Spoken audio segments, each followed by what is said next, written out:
Alors on vient d'arriver chez Christophe Muret, qui est le vigneron du domaine de Castelnau. On se situe dans l'Hérault, c'est au nord de l'appellation Picpoul de Pinet. Salut Christophe, tu vas bien? Super, attends. Donc toi, ça fait combien de temps que tu as des brebis dans tes vignes? C'est la 4e année. C'est la 2e année ou 3e année sur Castelnau, puisqu'on a d'autres vignes ailleurs. Historiquement, et je n'arrête pas de le répéter, je n'ai rien inventé. Mon père était régisseur d'un domaine avant les années 81. Il y avait le berger Andoran qui descendait de sa montagne, puisqu'elle était enneigée l'hiver, plutôt que de rester en grange, il descendait dans les vignes du sud, dans un gros domaine sur Béziers. Et pendant toutes ces années, ça s'est un peu perdu. Ça s'est un peu perdu pourquoi ? Parce qu'il n'y avait pas vraiment de troupeaux, ni qui descendaient, ni qui existaient sur le secteur. Il se trouve que j'ai rencontré Frédéric Henriquez, et que de là est née une certaine collaboration, je dirais même une amitié. Et je trouve tellement ça dans le sens de l'histoire, mais au-delà de l'histoire, c'est du bon sens. Et c'est surtout mettre en adéquation notre façon de penser et nos actes. C'est bien facile d'avoir une dialectique et de ne pas l'appliquer. Nous, on essaye de l'appliquer. Alors, on est en conventionnel, mais pourquoi pas y ajouter notre petite écologie à nous, surtout quand elle est, je vais me répéter, quand elle n'est pas dénuée de bon sens et qu'elle est en plus dans le cheminement de l'histoire. Donc toi, pourquoi tu fais ça depuis 4 ans? Qu'est-ce qui a été le déclencheur? Alors, je pense que c'est une façon de penser, c'est une philosophie. Si tu préfères, on fait un peu de céréales, notamment. On a une activité aussi un peu céréalière. Et on fait tout un semi-direct qui correspond à ne plus travailler les terres. Du tout. Aucun outil agraire sur nos terrains. Et on sème directement sur l'ancienne culture. Tout ça, c'est la remise en avant de nos terres, c'est-à-dire de leur qualité agronomique. Fait de la séquestration de carbone, c'est tout un cheminement intellectuel qui nous a poussé à terme à ne plus avoir envie de labourer nos vignes. Pour ce faire, j'avais commencé un peu un test sur, je dirais, une 20 ou 30 hectares sur Castelnau, qu'on ne laboure plus depuis 10 ou 12 ans, qu'on a fait que tondre. Et au vu des résultats et de ce que j'en pensais, pourquoi pas l'étendre ? Alors on a décidé de l'étendre. Pour ce faire, on y met des moutons, on les fait pâturer l'hiver, on ne tombe pas, donc on gagne du gasoil, on gagne du temps, et en plus ça peut repousser nos désherbages très tard dans la saison pour en faire un peu moins. Donc tout est dans le bon sens et c'est un peu une philosophie, notre façon de penser à Castelnau-d'Hier. Donc toi, Christophe, tu fais pas les choses à moitié parce que c'est pas 20 têtes que tu as dans tes vignes, mais c'est un gros cheptel de plus de 1200 brebis. C'est aussi parce que tu as une grosse exploitation de 200 hectares. Donc qu'est-ce que ça fait quand tu as 1200 brebis qui arrivent dans tes vignes? Moi, je trouve ça magnifique. Il y en aurait que ça, il y en a 1200 qui c'est à la mesure de l'exploitation. Aujourd'hui, il a séparé en deux, enfin, il y a un petit mois, il a séparé en deux son troupeau. Il nous a laissé 650 mères. Parce qu'entre les 1200 qui sont arrivés et il y a un mois et demi, ou il y a 2 mois, quand il a enlevé la moitié à peu près de ses mères, il était né tous les petits, et 1200, ça faisait 1400, 1500, 1600, à un moment, il n'arrivait plus à... Ça faisait beaucoup, quoi, sur la même tête, sur la même exploitation, je veux dire. Donc il a enlevé toutes les mères de 6 mois et plus, enfin de 6 mois et plus, non. Toutes les mères de 2 ans, il les a laissées, toutes les mères de moins de 2 ans, il les a enlevées, donc du coup il a réduit, il a divisé par 2 son nombre de mères. Alors on est à 650 mères et à environ 550 agneaux. Donc on est toujours à 1200 par les naissances des 500 agneaux à Castelnau. Voilà. Alors concrètement, elles passent combien de temps dans tes vignes, ces brebis, quand on veut faire de l'agropastoralisme voilà, c'est tout l'hiver. Comment ça fonctionne? Alors en fait, tu as une certaine quantité d'herbe à l'hectare, dont tu n'es pas maître, puisque c'est la nature qui les fait pousser en fonction de l'eau, en fonction de la richesse des sols, en fonction du temps.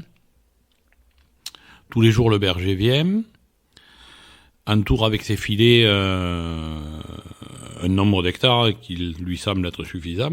Et tous les jours, il déplace ses brebis. En clair, ce qu'il fait souvent quand les parcelles sont assez grandes, son exemple type, c'est de faire une parcelle de 2-3... Quand il a une parcelle de 4-5 hectares, c'est de la couper en deux le premier jour. Le deuxième jour, il donne l'autre moitié. Donc il agrandit son parc et il les laisse un jour de plus. En fait, sur une parcelle de 5-6 hectares, il fait un jour 2-3 hectares. Le lendemain, il ouvre ses 2-3 hectares. Et il laisse ses 5-6 hectares pendant 3 jours en gros. Voilà la rotation, je dirais 2 hectares par jour en gros. On a rallié à nous un paquet de nos voisins vignerons. Et finalement, sur les terres qui broutent tous les jours, je sais pas, il a dû faire 50, 80, 100 hectares de plus peut-être sur la commune de Castelnau, des voisins qui nous touchaient, qui lui ont demandé s'il voulait le faire, et voilà. Elles sont où en ce moment, les brebis? Ils sont sur la route de Florensac, là-bas, sur une parcelle d'une douzaine d'hectares, moitié vionnier, moitié chardonnay. Je crois qu'elles finissent ce soir, et si tu veux, quand on aura fini l'interview, je t'y amènerai jeter un petit coup d'œil, 5 minutes pour te faire régaler les yeux. Avec grand plaisir. Alors Lucille, est-ce que tu as pigé? J'ai pigé. Allez, on va voir les brebis. Allez, super. Merci Christophe.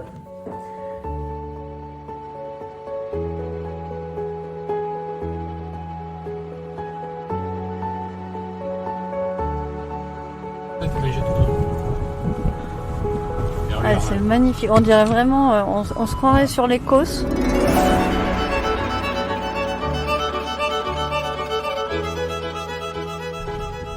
Là, on parcourt le vignoble de Christophe. C'est entre plaine et coteau. Donc là, en plaine, c'est plutôt ici que les brebis vont pâturer ou elles vont aussi... Cette année, comme l'année dernière, elles ont fait la boucle. Elles ont commencé par les plaines, elles sont montées dans les coteaux. Quand elles ont fini les coteaux, l'an dernier c'était au début des bourgeons, donc elles sont parties. Cette année, comme ça s'est allé un peu plus vite, qui m'a mis des véritables tondeuses, des crocodiles, ça mange tout ce qui m'a mis cette année. Et vu le nombre, ça va assez vite. Donc elles ont fait le tour des plaines au mois de novembre jusqu'en fin décembre. Début janvier, de là elles sont montées dans les coteaux. Comme je te disais tout à l'heure, on a eu 1 ou 2 émules, donc des gens qui ont donné leur vie, donc tout ça a agrandi le potentiel coteau. Et quand il a fait son tour,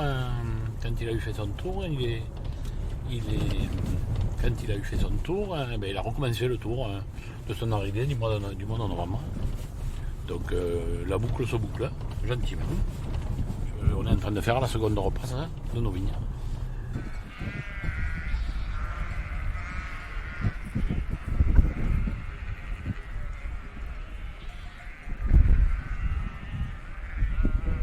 Elles viennent vite te voir pour que tu leur donnes. Elles croient que tu vas leur ouvrir un nouveau parc. Et quand elles s'en vont comme ça, c'est pas qu'elles ont peur de toi, c'est qu'elles ont assez à bouffer, elles veulent pas te voir, quoi.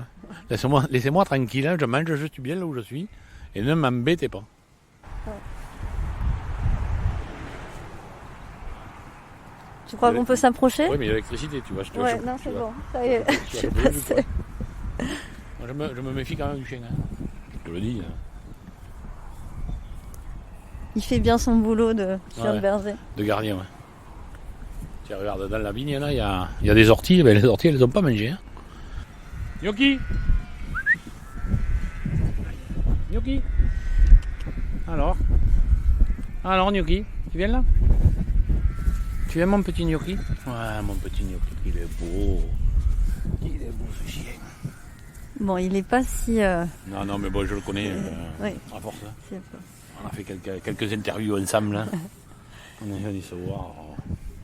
Tu vois, au bout d'un moment, il va partir. C'est quand même... ça reste des chiens de berger, assez solitaires. Ça aime bien l'homme, mais après, ça aime bien sa tranquillité. Et puis, je sais pas jusqu'à quel point ça ne se prend pas pour un mouton.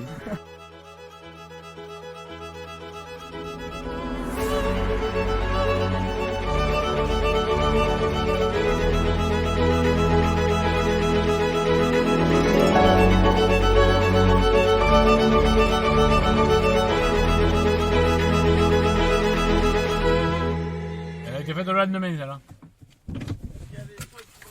Donc là, on va rencontrer le berger Frédéric.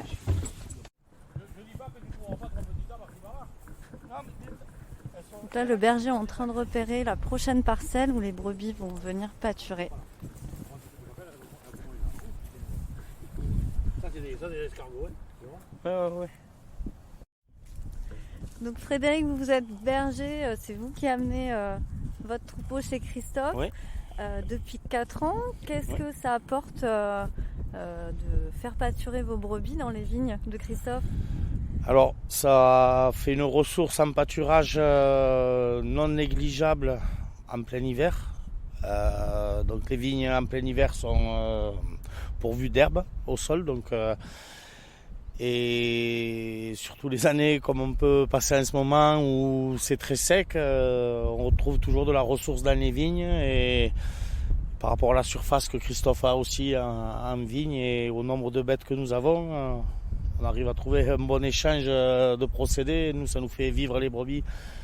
Par exemple, les brebis, le troupeau qui est chez Christophe à l'heure actuelle, on est chez Christophe avec depuis le mois de septembre.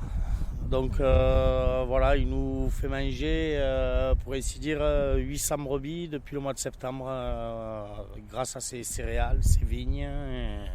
Grassement. Voilà. Grassement, voilà. On a de l'herbe grasse au moment où il n'y en a pas trop ailleurs, quoi, voilà. L'avantage de la propriété de Christophe, c'est qu'elle est assez regroupée en gros blocs. Donc pour nous, on a fait une grosse partie de notre agnelage chez Christophe. Donc ça nous permet de ne pas avoir à déplacer les bêtes trop souvent.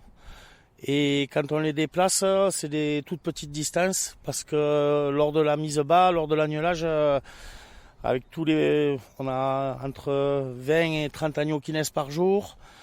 Donc le déplacement du troupeau est très délicat et c'est un peu la partie de l'année où on est un peu en stress et où on peut pas faire ce qu'on veut avec le troupeau au niveau des mouvements. Donc pour nous c'est très intéressant, quoi, voilà.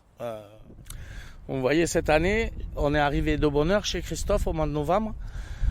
La première passe, on l'a faite très légère, sans atteindre les objectifs de nettoyage, on va dire, pour Christophe, de manière à ce qu'on puisse faire une seconde passe.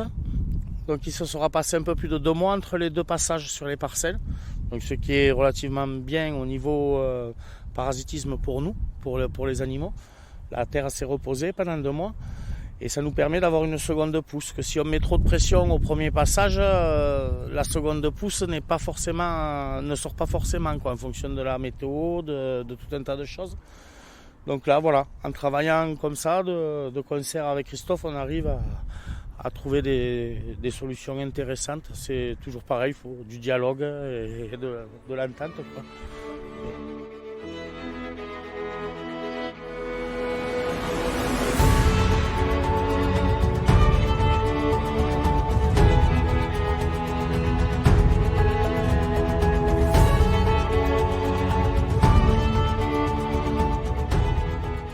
Bon, merci beaucoup Christophe pour cette balade dans tes parcelles et puis pour nous avoir expliqué un petit peu le bon sens paysan que tu pratiques au domaine de Castelnau.